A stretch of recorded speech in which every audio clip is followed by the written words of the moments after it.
पहाड़ टीवी और मैं हूं आपके साथ स्मिता पटवार। चलिए रुक करेंगे उत्तराखंड की तमाम बड़ी खबरों का, लेकिन उससे पहले एक नजर आज की हेडलाइंस पर।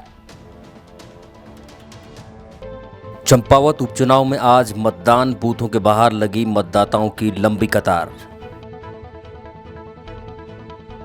कोरोना में अनाथ हुए पौड़ी के प्रशांत को डीएम ने सौंपी 10 लाख की एफडी। भाजपा प्रत्याशी डॉक्टर कल्पना सैनी का नामांकन आज, प्रदेश अध्यक्ष कौशिक ने बुलाई बैठक। पूर्व मुख्यमंत्री हरीश रावत ने कहा कि भाजपा सरकार द्वारा गैरसैंण में बजट सत्र आहूत न किया जाना महापाप। कांग्रेस विधानसभा सत्र में लाएगी निंदा प्रस्ताव। चंपावत उपचुनाव में आज मतदान हुआ। सीएम पहले सुबह मंदिर गए और उसके बाद मतदाताओं के साथ उन्होंने सेल्फी खिंचवाई। चंपावत विधानसभा सीट उपचुनाव के लिए मतदान सुबह 7 बजे से और शाम 5 बजे तक जारी रहेगा। सुबह 9 बजे तक लगभग 20% करीब मतदान हुआ है, जबकि सुबह 11 बजे तक 33.96% मतदान हो चुका है। चंपावत उपचुनाव में भाजपा से सीएम पुष्कर सिंह धामी और कांग्रेस से निर्मला गहतोड़ी के बीच मुकाबला है। प्रधानमंत्री नरेंद्र मोदी ने पीएम केयर्स फॉर चिल्ड्रन योजना शुरू की है। इसके तहत अनाथ बच्चों को 10 लाख रुपए की एफडी प्रदान की जा रही है। कोरोना काल में अनाथ हुए बच्चों को केंद्र सरकार सशक्त बना रही है। पौड़ी जिले में आयोजित कार्यक्रम में डीएम डॉक्टर विजय जोगदंडे ने पौड़ी निवासी प्रशांत कुमार को पीएम केयर्स फॉर चिल्ड्रन योजना के तहत धनराशि की एफडी सौंपी। हरिद्वार में हर की पौड़ी स्थित ब्रह्मकुंड पर पसरी गंदगी को देखकर खानपुर विधायक उमेश शर्मा बुरी तरह बिफर गए। विधायक उमेश शर्मा ने स्वयं हाथ में झाड़ू लेकर ब्रह्मकुंड की सफाई की। उन्होंने कहा कि सफाई का विशेष तौर पर यहां ध्यान देने की आवश्यकता है। पूर्व मुख्यमंत्री हरीश रावत ने मसूरी में रोटरी क्लब के सहयोग से 10वां कुलदीप राज साहनी रक्तदान शिविर में बतौर मुख्य अतिथि पहुंचे। उन्होंने रक्तदाता को शुभकामनाएं देते हुए कहा कि रक्तदान सबसे बड़ा दान है। वहीं पत्रकारों से वार्ता करते हुए कहा कि चंपावत उपचुनाव कांग्रेस भारी मतों से जीतने जा रही है। कांग्रेस चंपावत उपचुनाव मजबूती से लड़ रही है और यह जीत कांग्रेस की जीत नहीं, लोकतंत्र की जीत होगी। भाजपा को एक चपत तो लगनी चाहिए और अगर चंपावत उपचुनाव में भाजपा को चपत नहीं लगी तो इसका खामियाजा प्रदेश की जनता को उठाना पड़ेगा। उन्होंने कहा कि भाजपा ने आज एक और पाप कर दिया है। जो बजट सत्र गैरसैंण में होना चाहिए था वह अब देहरादून में होने जा रहा है। उन्होंने इसको विधानसभा की अवमानना बताया है। उन्होंने कहा कि वह अपने विधायक दल के नेता और विधायकों से आग्रह करेंगे कि विधानसभा में भाजपा सरकार के खिलाफ निंदा प्रस्ताव लाए। जीतेंगे और मजबूती से लड़ रहे। ये सवाल कांग्रेस की जीत का नहीं है, लोकतंत्र की जीत का है। भाजपा को एक शपथ तो लगनी चाहिए। यदि नहीं लगेगी तो राज्य की जनता को उसका नुकसान उठाना पड़ेगा। और देखिए आज कितना बड़ा पाप कर दिया उन्होंने। गैरसैंण में सत्र होना था और गैरसैंण में अब सत्र नहीं होगा, बजट सत्र नहीं होगा। और एक प्रकार से विधानसभा की अवमानना हुई है। बल्कि मैं तो अपने विधायक दल के नेता और विधायकों से कहूँगा कि विधानसभा में जो है इस सरकार के खिलाफ निंदा प्रस्ताव आना चाहिए। यदि वो बजट सत्र गैरसैंण में नहीं कर रहे हैं तो ये विधानसभा के प्रस्ताव की अवमानना है और इसके लिए निंदा प्रस्ताव आना चाहिए। दुर्गा के समान महिला दुर्गा के समान होती है। महिला कभी जो है भीमसेन नहीं होती है, लेकिन महिला भले ही दुबली पतली हो लेकिन उसका आत्मबल जो है उसको दुर्गा का रूप देता है।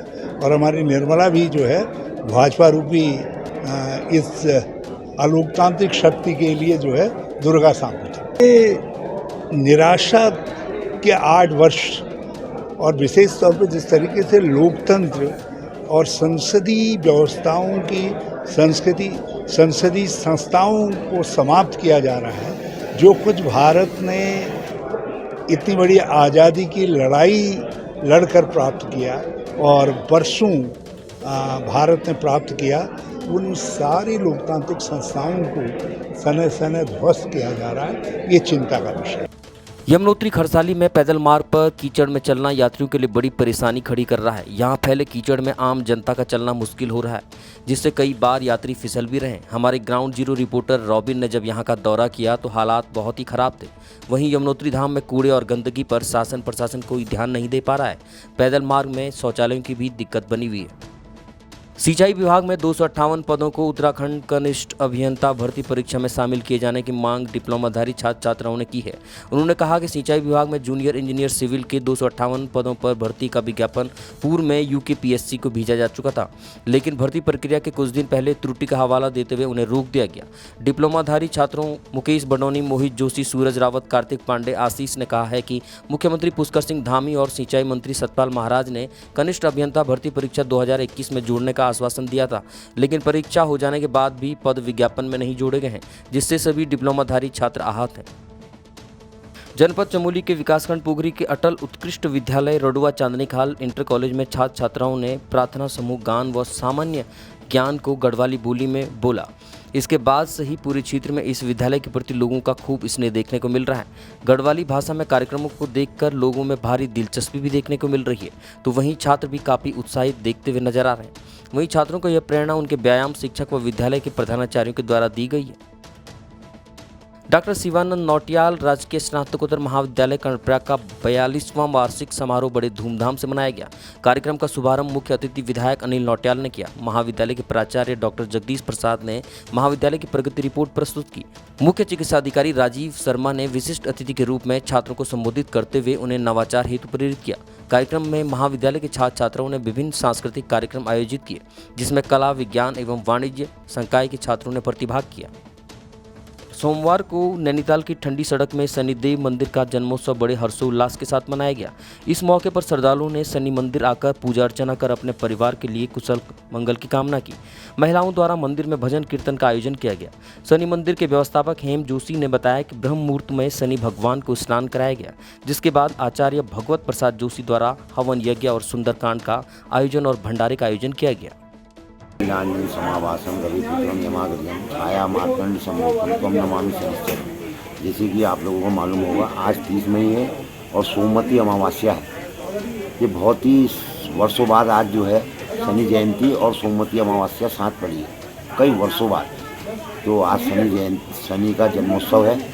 हम यहाँ पर जन्मोत्सव मना रहे हैं भव्य रूप से। यहाँ पर आज जो है हवन वगैरह हुआ। डॉक्टर कपिल जोशी जी हमारे जजमान आए थे, आचार्य भगवती प्रसाद जोशी जी, सभी लोगों के माध्यम से यहाँ पर वो कार्यक्रम हुए। सुंदरकांड के बाद अब यहाँ जो विशाल भंडारा चला।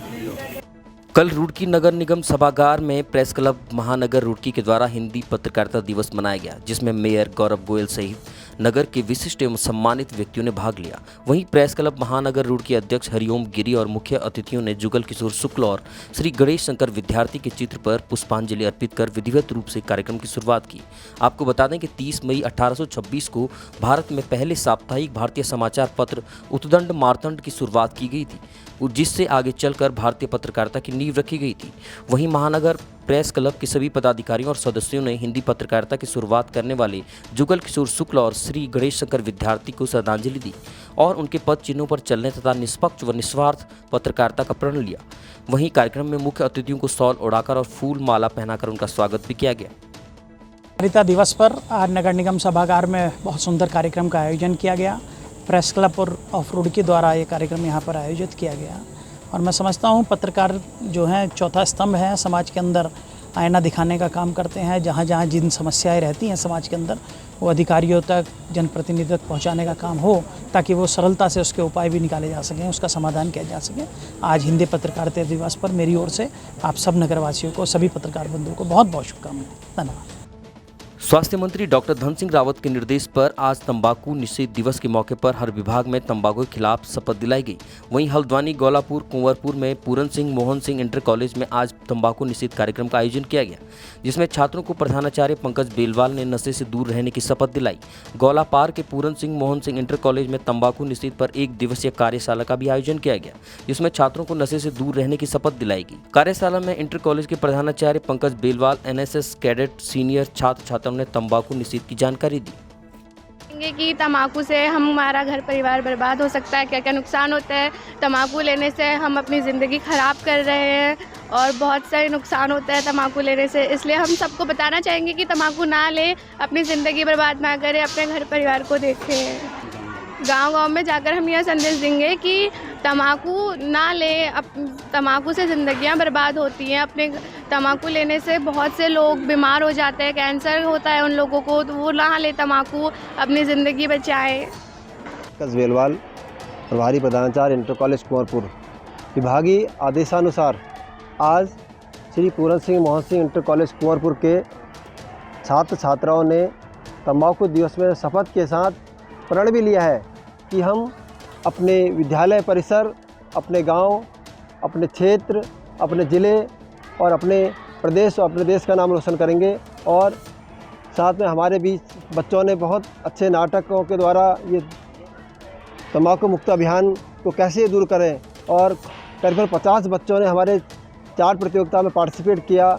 उसका भी परिणाम हमने उस बच्चों को हम पुरस्कृत करेंगे।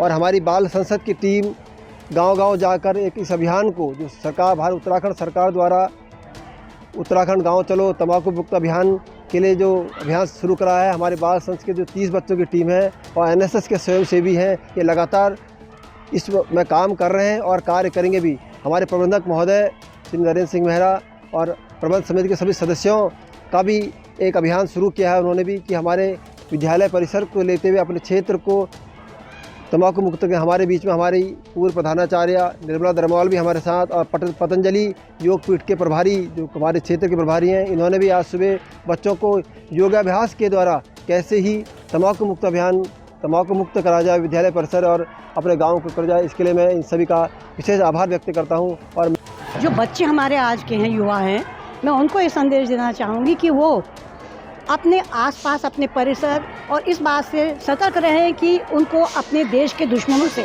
सावधान रहना। ये दुश्मन ही ड्रग का काम कर रहे हैं, यही नशे का काम कर रहे हैं, यही नशे का आदी बना रहे हैं। इसलिए अपने आसपास सतर्क रह करके इस नशे से अपने आप को मुक्त करें, क्योंकि नशा बुद्धि विवेक सबको नष्ट करता है, चरित्र का हनन करता है, स्वास्थ्य का हनन करता है। हमारी बात इस समय बच्चों को आंवले खाई सी लगती है, लेकिन बाद में आंवले के खाने के बाद पानी पीने जैसी लगेगी। वो मिठास बाद में उनको महसूस होगी, उसको अभी महसूस कर लेंगे। नशे को एक ऐसी बुराई माने जो समाज को, देश को नष्ट कर रहा है। उस बुराई को खत्म करने के लिए समाज के प्रत्येक व्यक्ति को कार्य करना है। क्या घर, क्या परिवार, हर व्यक्ति को सजग होकर के इस नशे के विरुद्ध अभियान चलाना है। राजधानी देहरादून के पटेल नगर थाना क्षेत्र में हेली सेवा के नाम पर ठगी का एक मामला सामने आया है। बताया जा रहा है कि गुरु रोड टैक्सी व्यवसायी मुकुल कोरी ने हेली सेवा के नाम पर हजारों की ठगी की शिकायत दर्ज करवाई है। पीड़ित मुकुल कोरी की शिकायत के आधार पर पुलिस ने केस दर्ज कर मामले की जांच शुरू कर दी है।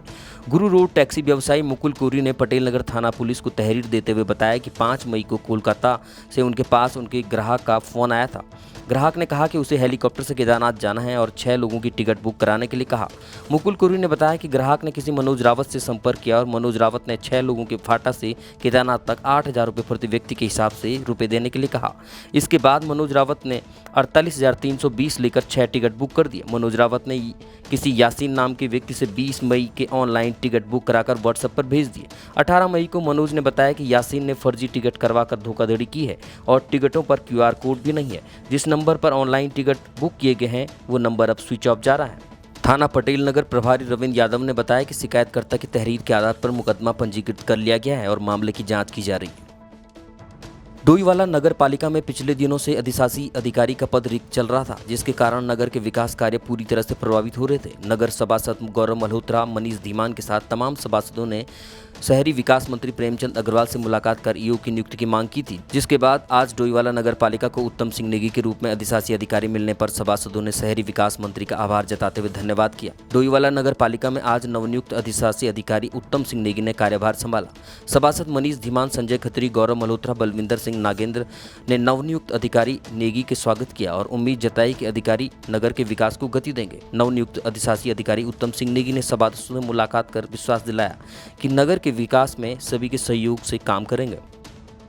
सर्वप्रथम आपके न्यूज़ चैनल का बहुत बहुत धन्यवाद। हमारा मुख्य उद्देश्य जो मेरे बोर्ड द्वारा जो निर्णय लिए जाएंगे उनको क्रियान्वित करना, शासन के जो निर्देश होंगे उनका क्रियान्वयन करना है, प्रशासन के जो निर्देश होंगे उनका क्रियान्वयन करना होगा। यहाँ की जो अभी तक मुझे भी थोड़ा टाइम हुआ कुर्सी पे बैठे हुए, तो यहाँ जो मुख्य समस्या बताई गई, जो टेंचिंग ग्राउंड्स वगैरह है, जो लीगेसी वेस्ट वगैरह, इसको निस्तारण की प्राथमिकता पर और सफाई व्यवस्था को और अधिक सुचारू और सुदृढ़ किया जा सके, यही हमारी प्रायोरिटी रहेगी। और बाकी जैसा जो बोर्ड ने निर्णय लिए होंगे, पूर्ववर्ती निर्णय जिनका क्रियान्वयन शेष होगा, उनको क्रियान्वित किया जाएगा और भविष्य के लिए जो भी योजनाएं हमारा बोर्ड बनाएगा यथाशीघ्र उनको धरातल पर कह सकूँ। जो शासन के निर्देश वो है, ये इसी में शासन का एक काफ़ी जो है कि सिंगल यूज प्लास्टिक को बंद करने का सर्वप्रथम तो हमारा प्रयास ये रहेगा कि उनसे आग्रह करके करें कि वो स्वयंता इसका प्रयोग बंद कर दें, नहीं तो फिर अन्यथा चालान जैसी दंडात्मक कार्रवाई के लिए हमें मजबूरन बाध्य। जी बिल्कुल, जैसे कि कल हम वहाँ पे ऋषिकेश में माननीय शहरी विकास मंत्री जी से मुलाकात करने गए थे, जिसमें उन्होंने तत्काल कुछ ना कुछ कार्रवाई करने का आश्वासन दिया था और आज आपके सामने रिजल्ट है। हमारे यहाँ नए अधिशासी अधिकारी महोदय ने आज ज्वाइनिंग ले ली है यहाँ पे और हमें उम्मीद है कि आगे चलकर एक यहाँ पे जो पुराने अटके कार्य पड़े थे वो समय से हो सकेंगे। जी बिल्कुल, जब से यहाँ पे पुराने जो ईओ साहब थे उनका ट्रांसफ़र यहाँ से अन्यत्र हो गया था, तब से कहीं ना कहीं समस्याएं लगातार उत्पन्न थी। अब आज ईओ साहब आए हैं, उनसे हमारी बात भी हुई है, वो कह रहे हैं कि जो इतनी समस्याएं, जो ज़रूरी जो काम है तत्काल किए जाएंगे पूरे। और जैसा उन्होंने हमसे बात हुई तो हमें लग रहा है कि आगे चल के जल्दी हमारे डोयला क्षेत्र के जो अटके हुए कार्य हैं जल्दी संपन्न हो सकेंगे। आज मंगलवार को राज्यसभा चुनाव के लिए नामांकन दाखिल करने का आखिरी दिन है। कमजोर संख्या बल की वजह से कांग्रेस मुकाबले में नहीं है, इसी वजह से चुनाव में प्रत्याशी वो नहीं उतार पा रही है।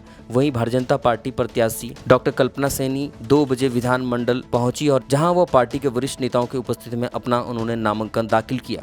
राज्यसभा चुनाव के लिए भाजपा प्रत्याशी डॉक्टर कल्पना सैनी आज मंगलवार को अपना नामांकन पत्र दाखिल कर चुकी हैं। पार्टी के प्रदेश अध्यक्ष मदन कौशिक ने प्रदेश कार्यालय में सभी विधायकों की बैठक बुलाई। उत्तराखंड की तमाम बड़ी खबरों में फिलहाल इतना ही। बाकी खबरों के लिए देखते रहिए पहाड़ टीवी। नमस्कार।